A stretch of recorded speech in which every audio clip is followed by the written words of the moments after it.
Smart মিটারের ব্যাপারে পূর্বতন বাম সরকারকে তোপ দেখে বিদ্যুৎ মন্ত্রী রতন নাথ জানান, পূর্বতন সরকারের আমলেই ব্যাপারে সিদ্ধান্ত গ্রহণ করা হয়েছিল।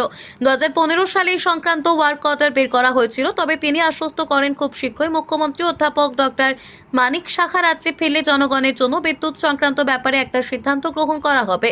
মহাকরণে মঙ্গলবার মন্ত্রী রতনলাল নাথ স্মার্ট মিটার এবং বিদ্যুৎ বিল সংক্রান্ত বিষয় নিয়ে এক সাংবাদিক সম্মেলন করেন।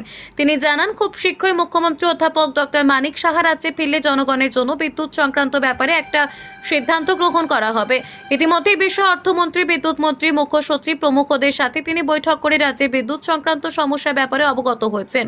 এদিন মন্ত্রী রতনলাল নাথ জানান, এই স্মার্ট মিটারের ব্যাপারে পূর্বতন সরকারের আমলের সিদ্ধান্ত গ্রহণ করা হয়েছিল। তিনি এদিন নাম না করে অভিযোগ করেন, বামেরা রাজ্যের মানুষকে বিভ্রান্ত করছে। তিনি এদিন তথ্য দেন যে 2015 সালে তৎকালীন বাম সরকারের আমলে 22 সেপ্টেম্বর 2015 সালে 80,68,757 টাকার ওয়ার্ক অর্ডার দেওয়া হয়েছিল এই স্মার্ট মিটারের জন্য।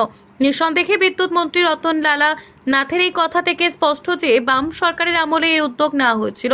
তবে বর্তমান পরিস্থিতিতে রাজ্যের জনগণের জন্য বিদ্যুৎ সংক্রান্ত সমস্যা নিরসনে কি উদ্যোগ নেওয়া হয়, এরই অপেক্ষা। আমি জানি না